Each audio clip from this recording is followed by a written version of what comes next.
मसीह में सभी भाई बहनों को जय मसीह की। यह चौथा सवाल है, निरुत्साहित करने वाले अगुवे की आवाज़। यहाँ वचन में देखेंगे पहला शमूएल 17 का 32 और 33 पद में। तब दाऊद ने शाऊल से कहा, किसी मनुष्य का मन उसके कारण कच्चा ना हो, तेरा दास जाकर उस फलिस्ती से लड़ेगा।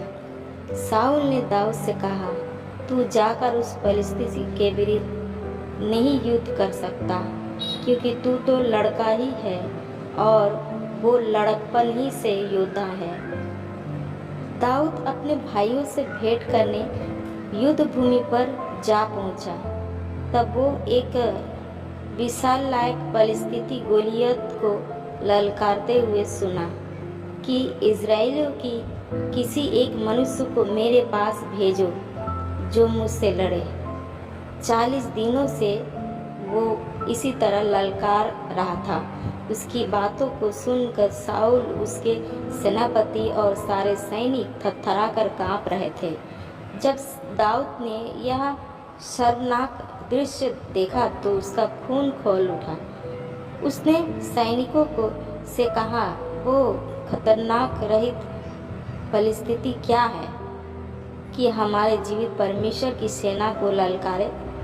मैं उससे लड़ने जाऊंगा। जब शाऊल को इस बात का पता चला तो उसने दाऊद को बुलाकर कहा, बेटा, तुमसे नहीं होगा, ये काम तुमसे होने का नहीं है। एक और निरुत्साहित करने वाली आवाज़ और दूसरी ओर उत्साहित करने वाला अभिषेक। कभी कभी आप इन दो बातों के बीच खुद को पाएंगे।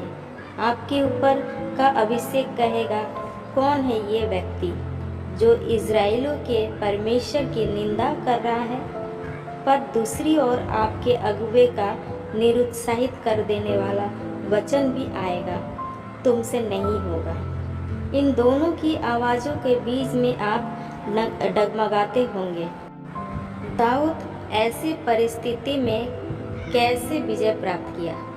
उसने अपने जीवन में पाए एक गुप्त तथा भारी विजय के बारे में शाऊल को उस समय बताया, जिसे सुनकर शाऊल चुप हो गया। उत्तर क्या है?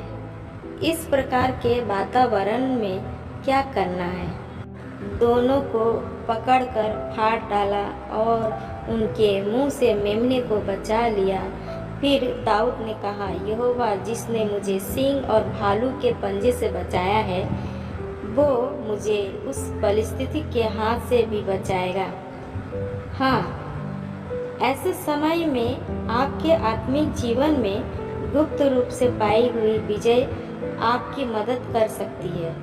मेरा अगुवा मेरा पैर खींच रहा है, मुझे निराश कर रहा है। मेरा अगुवा मुझे आगे नहीं बढ़ने दे रहा है। मेरा अगुवा कहता है, नहीं हो सकता है, लेकिन मेरे ऊपर का अभिषेक परमेश्वर के लिए धूम दिखाने का कार्य करना चाहता है। उस समय मुझे क्या करना है? हाँ, मुझे वही काम करना है जो दाऊद ने किया है। दाऊद शाऊल से कहा, राजा साहब, मेहरबानी से मेरी बातों को जरा सुनिएगा।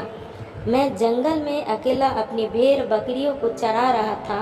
तब मेरी भेड़ों को मार डालने के लिए एक बार एक शेर आया और दूसरी बार एक भालू। पर मैंने उस समय तक दाऊद के भाइयों को भी इन बातों की जानकारी नहीं थी। यदि हम सिंह को फाड़ डालेंगे तो क्या कहेंगे?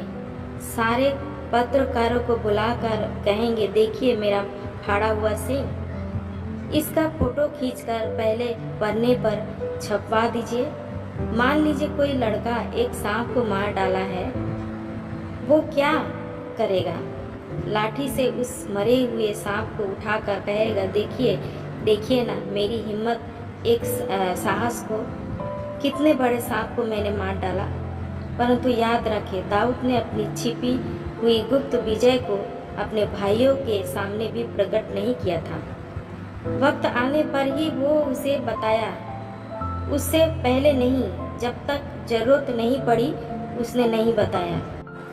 आप कौन सी आवाज़ सुन रहे हैं? ऐसे वातावरण में आप किसकी आवाज़ के पीछे बढ़ने जा रहे हैं? यदि आप परमेश्वर के अभिषेक को पाए हैं, तो पवित्र आत्मा आपके ऊपर उंडेला गया है, तो उसकी आवाज़ आपके वातावरण को निराश करने वाली आवाज़ को शांत करने की ताकत आपको देता है। Hallelujah, praise the Lord.